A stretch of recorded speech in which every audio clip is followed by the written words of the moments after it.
Welcome back to part two of this new series brought to you by our friends at Wazoku, pioneers of what they call total innovation, transforming how organizations solve challenges, drive growth, and deliver measurable results. As the world's only networked innovation marketplace, Wazoku connects people, ideas, and technology to create scalable, impactful innovation. You can discover more at wazoku.com. Welcome to part two of this series with Eric von Hippel on his concept of free user innovation. Great to have you back, man. Thank you. We got great feedback from part one, and we're going to go a little bit deeper this time and show what Eric talks about as the division of labor between the users and then the producer on the other side. So maybe you'll give us a bit of context from that, Eric, and we're going to show some slides that Eric has produced, and that will guide those of you who are watching us, and we'll have a bit of empathy for those who are just listening along. Yeah. So last time, Aidan and I had a great time, and the focus of our conversation was really look, everybody thinks manufacturers innovate, but actually users do a heck of a lot of it.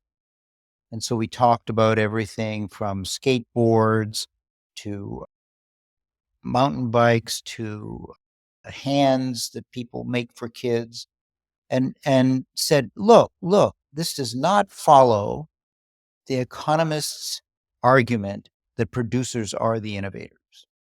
And I also mentioned that in my childhood, I was very aware that every kid built what he wanted. He didn't wait around for Campbell's soup to make him a special can of soup. He said, no, I'm mixing up my own recipe. So the question then comes, fine, you're saying that users do a lot, but is there anything that manufacturers do? Are we just simply saying, no, users are the gods of the universe and it was all a mistake about manufacturers? And if that's true, what the heck are they doing with those giant R&D departments? They must be doing something. So when we study the division of labor between users and producers, we see each is doing a very different kind of thing. And each one is doing what makes economic sense for them. So last time I talked about the fact that users innovate. Well, why aren't manufacturers developing the first skateboard? The reason is that manufacturers make their money by selling a lot of something. There has to be a market there. And so if they're standing around saying, there's a kid on a skateboard, shall we manufacture it? The answer is, beats me. I don't know if any kids will want it. It's a brand new market. And so what users specialize in is pioneering. They're the first ones to create PCs for personal use. They're the first ones to create 3D printers that users can use. They're the first ones to create sporting equipment. They're the first ones to create new kinds of cooking equipment and so on. And in each case, the issue is that manufacturers are not being dumb if they don't venture into new areas because they depend on the existence of a market. And it's what users do that show whether there is or is not a market. Now, let me illustrate with a story about heart-lung machines. A common thing that we hope you never need, a major innovation in medical areas. And what it was used for was stopping the heart. If you had to, for instance, replace a valve in a kid's heart, you couldn't just do it while the heart was beating. You had to somehow keep the blood flowing while stopping the heart so that you could cut out the old valve and sew in a new one. Well, so in the 30s, there was a situation where basically a lot of kids were getting really serious heart valve problems because of something called rheumatic fever that has since been dealt with largely. And patients were dying on kids, were dying on cardiac surgeons' tables. And it was very hard on them. You can imagine the emotional pain of this for the surgeons as well as the families. So people were saying, man, we have to figure out a way to stop the heart so that we can try to fix these valves which have been destroyed or replace them. Well, there was a man named John Haysham Gibbon who was very strongly feeling this. He was a surgeon, and he went to different producers of medical equipment and said, listen, I need a heart-lung machine. I need a heart-lung machine to save these people.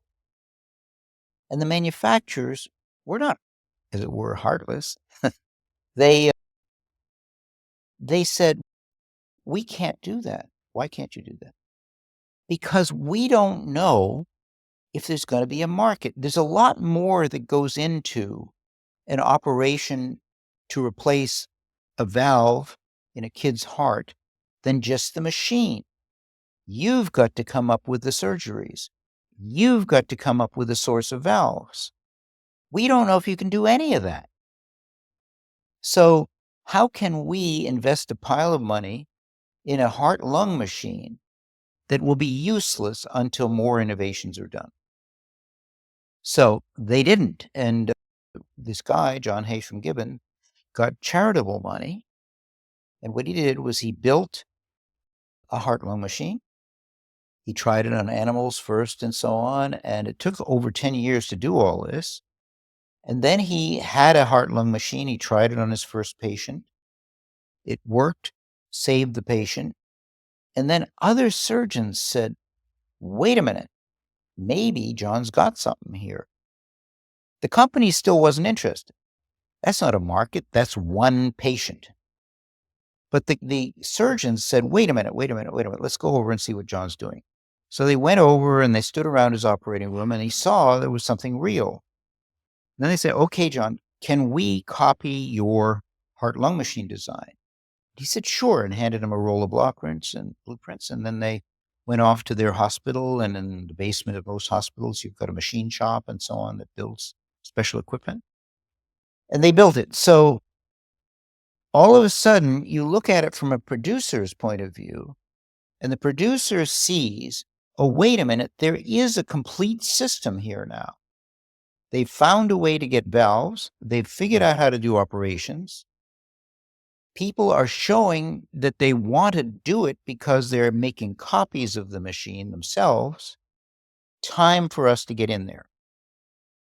Now, was it sensible for them, the machine companies that make heart-lung machines, to delay?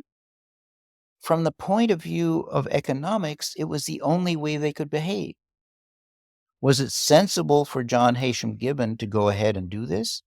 Yeah, it's the only way it could get done. And so that's a division of labor, right?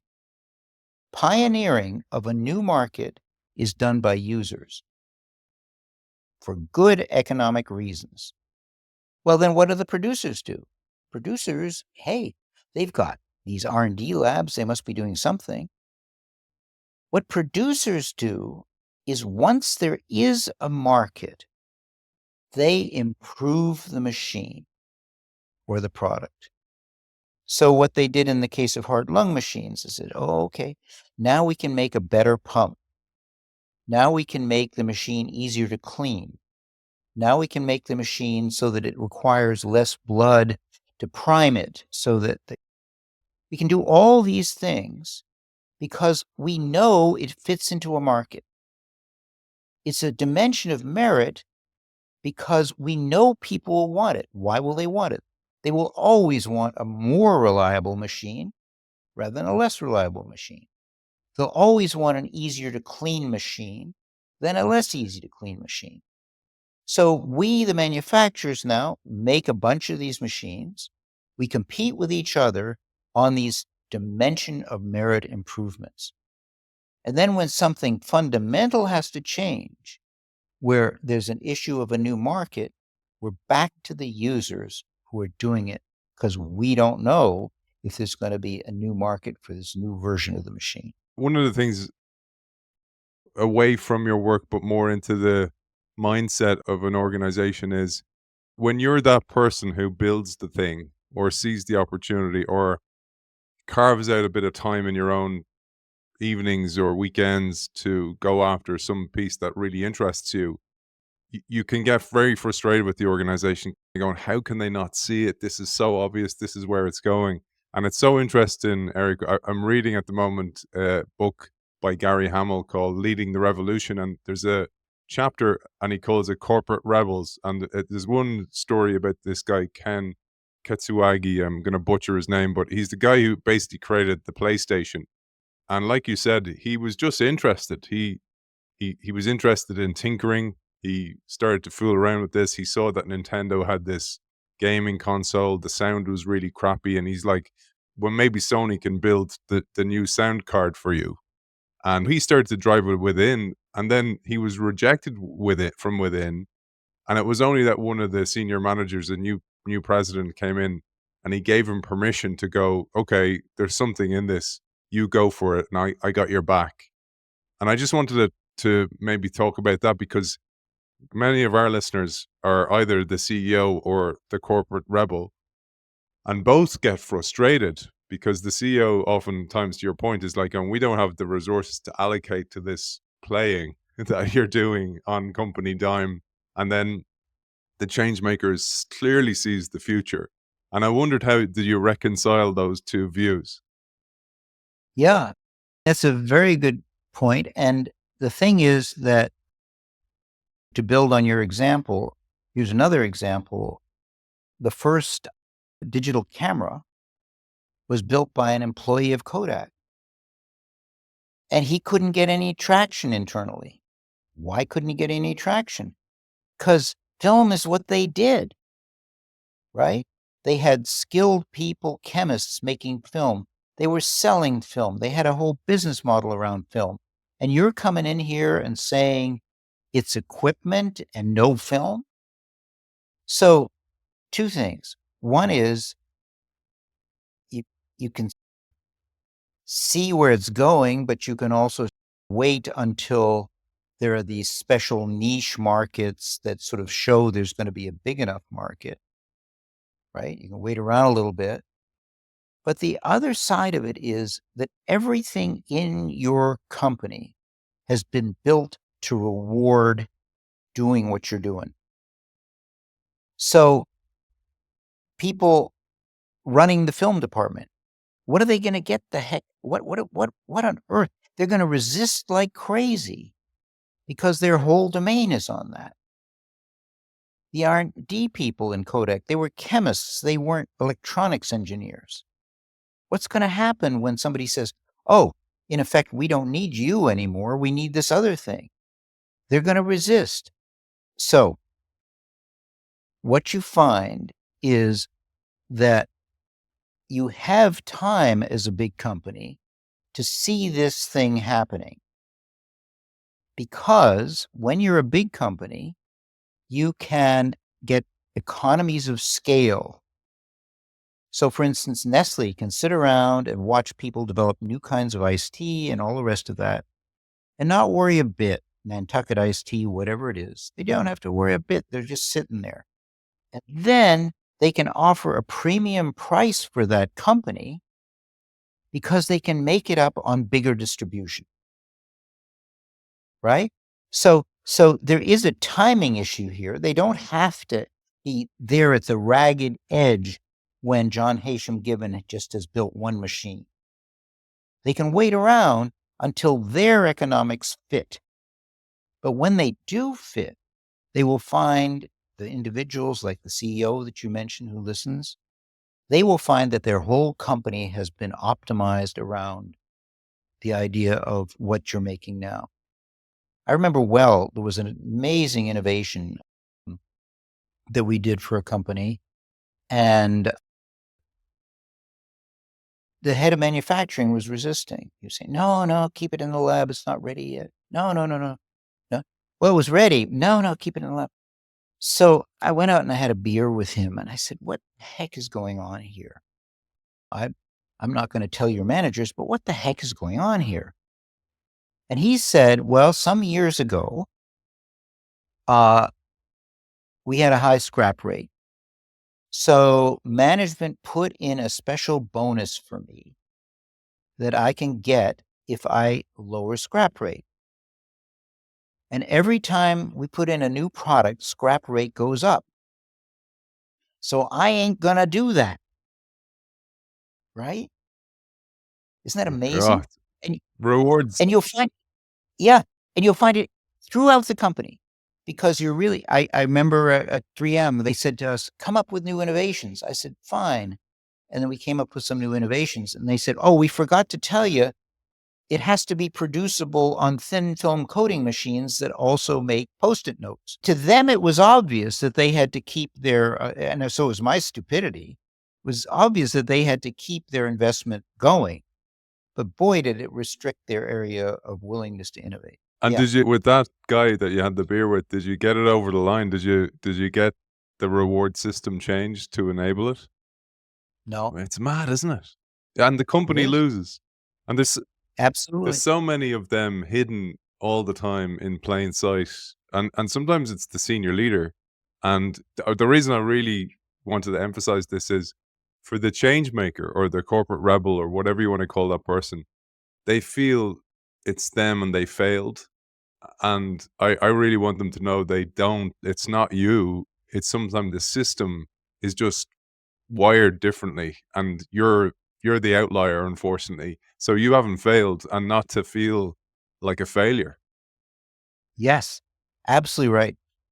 There was a company, digital equipment, long ago, making computers and also an operating system. And they said, "Ah, yeah, we're in touch with our users. We have a users group. It's amazing." I said, "Fine, can I come?" And they said, "Sure." And so I came to this users group, and everybody was yelling at the guy from from the R&D department, software R&D department. Everybody yelling at, "We have a much better operating system that we have built than you guys are selling us. Why the hell don't you switch over to supporting ours instead of that crap you sell?" And the guy in the front was saying, "Yeah, yeah, yeah. I'll be sure to let everybody know." They said, "You told us last year the same thing and nothing happened." So, me being a person of great poor taste, I trotted along with him up to the R&D department and said, we sat there and he was reporting back and he said, "Yeah, they want us to support their system." And they said, "Yeah, yeah, that's very important. Let's write it down." And so they wrote it down. And I noticed that it was item number 176 on their list. So I said, "Well, how many items do you get to per year?" I said, "About 12." So I said, "Well, what you're really doing, because a lot of this is subconscious, what you're really saying is you're not going to do it." And they said, "Oh, yeah, yeah, maybe that's right." So I said, "Well, why aren't you going to do it?" And there was a considerable discussion until they surfaced why they weren't going to do it. And the reason they weren't going to do it is they were rewarded both psychologically and by management for writing their own code. They didn't want to clean up user messes, right? So so of course they would resist. But again, the fascinating to me thing to me in this example is it wasn't really conscious behavior on their part. They're not evilly sitting there and saying, "I know it'll be good for the company, but I'm not going to do it." We're also good at, you know, messing together our own motives and not quite understood and the company's motives, that resistance, again, is often the result. One of the Uh, things to bring it to your work is, so to that exact point, it's a user code issue that could be fixed and actually be better for the company. Likewise, you're the R&D lab, and you fall in love with your own idea that came from you, even though Yeah, there's a better idea on the list that comes up from a user or something that's been observed by a salesperson in the field that brings you the next heart lung monitor. And absolutely. that must happen all the time. Happens all the time. And what happens is if somebody observes an improvement in the field, for example, by the time it filters into the company will think it invented it, right? And so they'll keep everything in place and oh yeah, our system of marketing research is working. Look, we're coming up with products. But But isn't that a win though? Like, so if you're the corporate rebel and you make the company think it's their idea, that's a little bit of it. I always talk about this, that you need to be a credit maker, not a credit taker. Not that you don't want the credit, but it's nearly impossible to get it. I agree with you that the only way to get things through is to make other people think that they have a big part in this. The problem with it is that then you never service the problems in the system.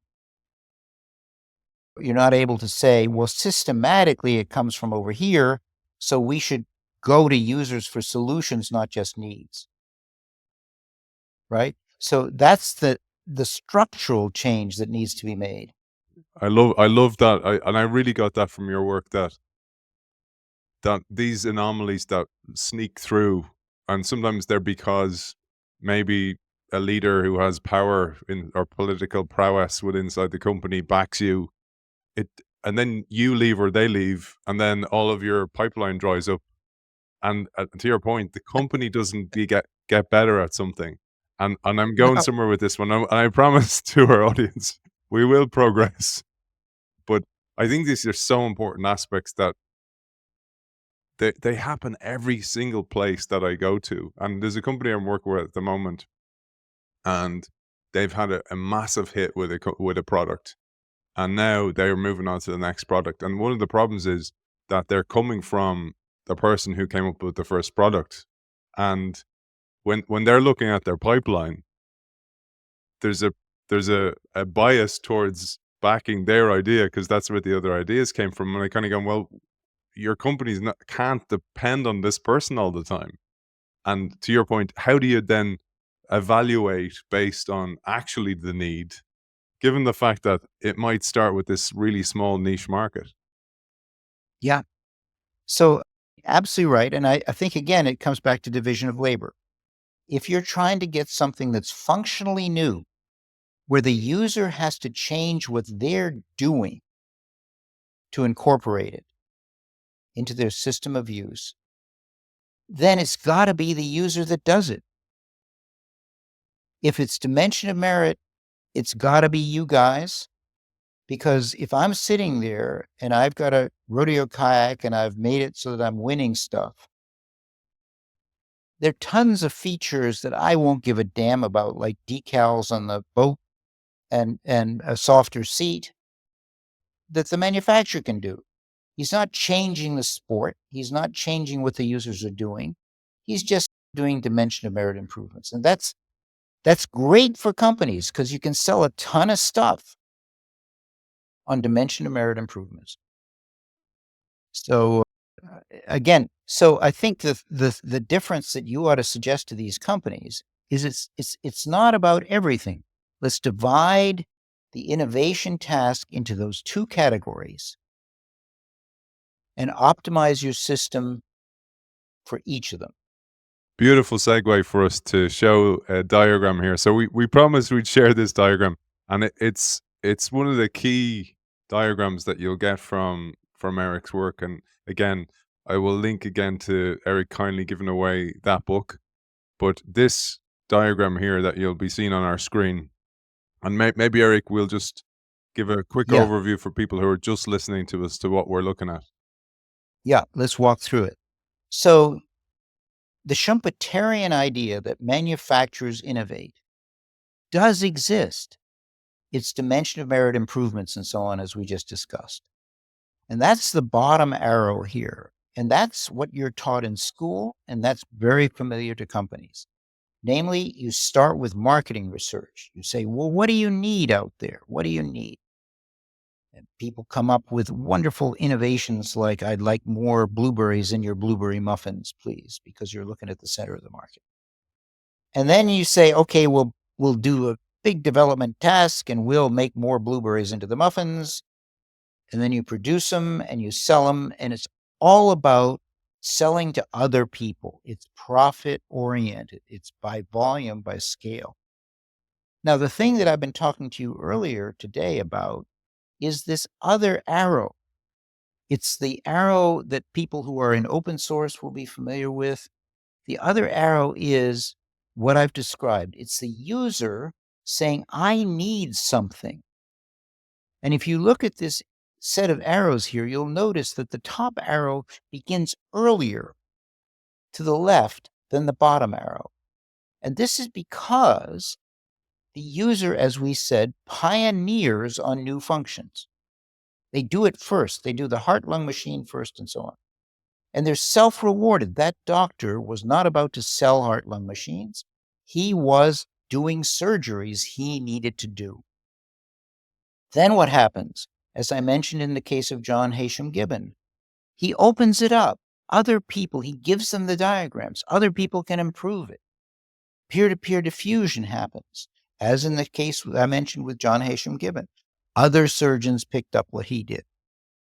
Now, those are the two arrows. They're very separate. They're two separate paradigms, but they do interact, as we can get into now. Namely, innovation designs come down at some point from the user pioneers to the producers. And things that producers make can be modified by users. It's innovation support. It's ways. You don't start building a car from scratch. You take a car and you mess around with it to make a car that can be a race car and so on.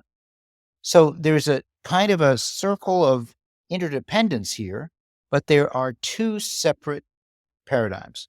Now, maybe, Aidan, go to the next slide. I want to make a distinction here. What you see here is, again, those two arrows. And what we've talked about is, yes, the user innovates first in the case of pioneering. What you see here is the first mountain bike. And then when there are a lot of mountain bikers, that big red arrow happens. And the manufacturer said, oh, okay, I'll start to make mountain bikes like that. Okay, that's what we've been talking about. And you can see from this picture, the user thing on the top is in the beginning just practically copied by the producers. Yeah, we'll manufacture those. And at first, little producers come in because it's still not something like 1 million bikes a year. It's 10,000 bikes a year, and it builds from there. Okay, now go to the next slide. What we're talking about here is interactions between the two paradigms. Now, this is something very important, and I don't know if we have time to get into it today, but maybe I'll just tee it up. The thing is, let's take the story of the mountain bike again. Okay? Hardware, as I just mentioned, goes down to the producer eventually. The producer says, oh, okay, now there are 10,000 mountain bikers. We're going to make a mountain bike. The only reason that anybody wants a mountain bike is because you can do new things with it. You can go down mountains. You can jump. You can do all sorts of stuff. So techniques are part of the value of a mountain bike. How do you mountain bike? And what you see there is that's peer-to-peer diffusion largely. That there's nothing much for manufacturers to sell there, certainly not products.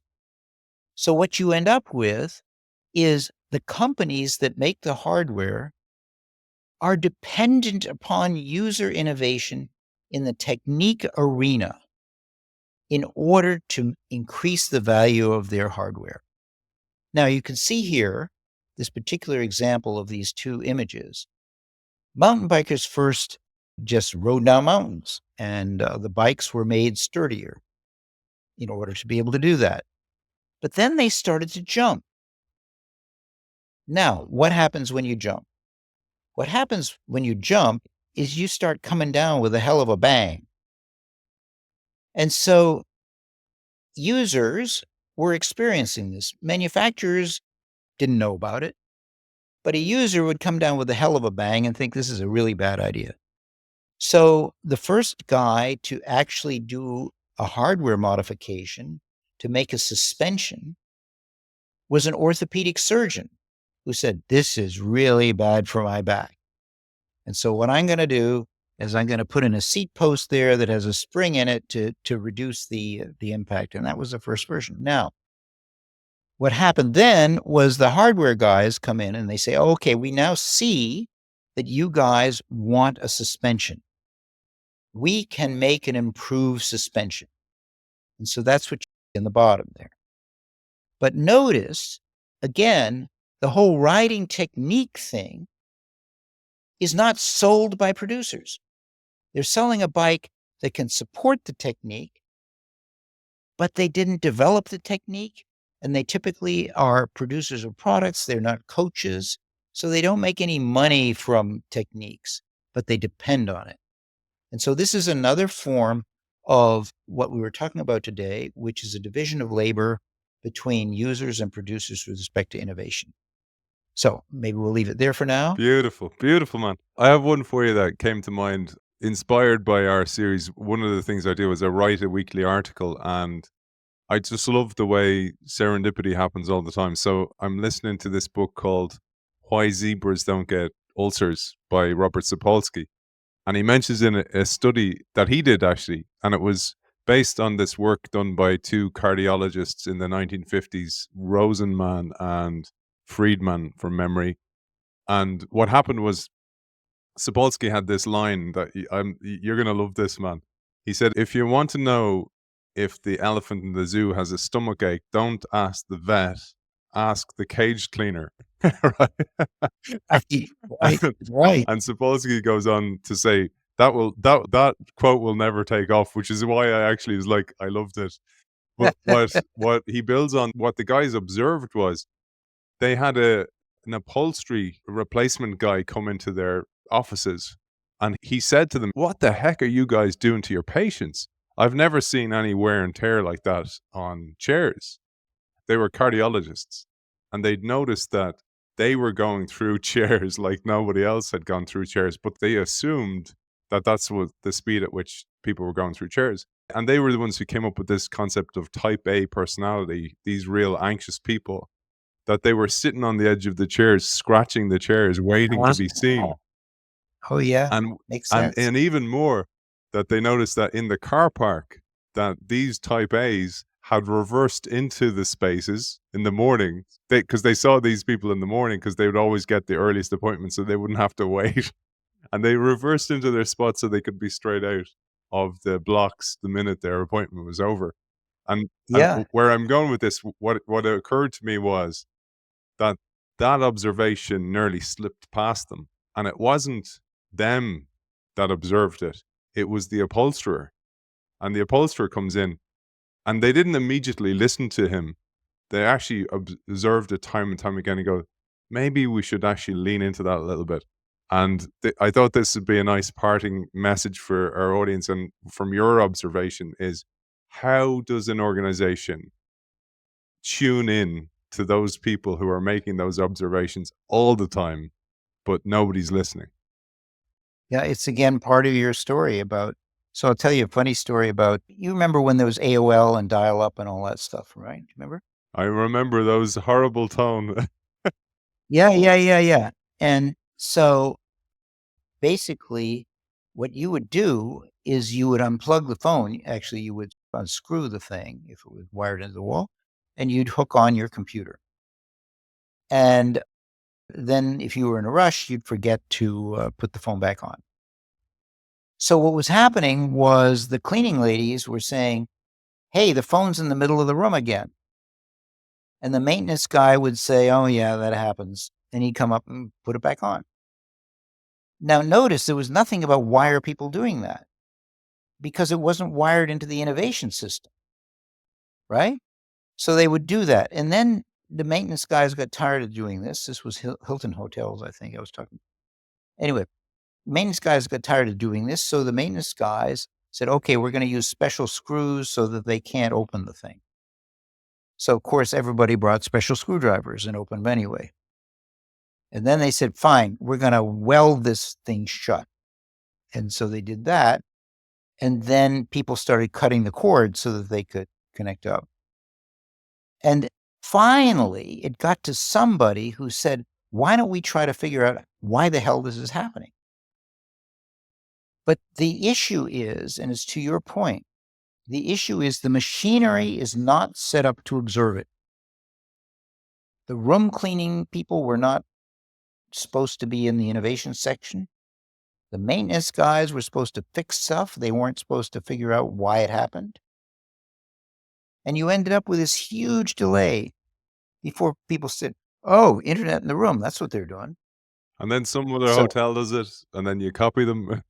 No, yeah, and you had exactly. the answer Exactly. right there in front of you. You know, I don't know if it happens to you, Eric, at the moment when you travel. Same for me. I bring a HDMI with me so I can plug it into my computer and into the TV. But in most hotels, it's inaccessible. You're trying to reach so you end up almost taking the TV off the wall, nearly smashing the Right. TV, and you're kind of Right. going, why don't they just make that accessible for people? Because most people bring, like, the screen is a dumb screen to most people, and they have their Netflix or whatever, Hulu or whatever they're projecting onto the screen. Yeah, Yeah. so it's still there, man. It's still everywhere, Everywhere, all the all time. the time. Yeah, and Got it. you know, Yeah. I'm very grateful to you for sharing. The anecdotes are gold, man. I absolutely love the anecdotes. Brilliant to have you on the show. Author of Free Innovation, Eric von Hippel. Thank you for joining us. Delighted. Really enjoy the show, Aidan. Thank you for having me.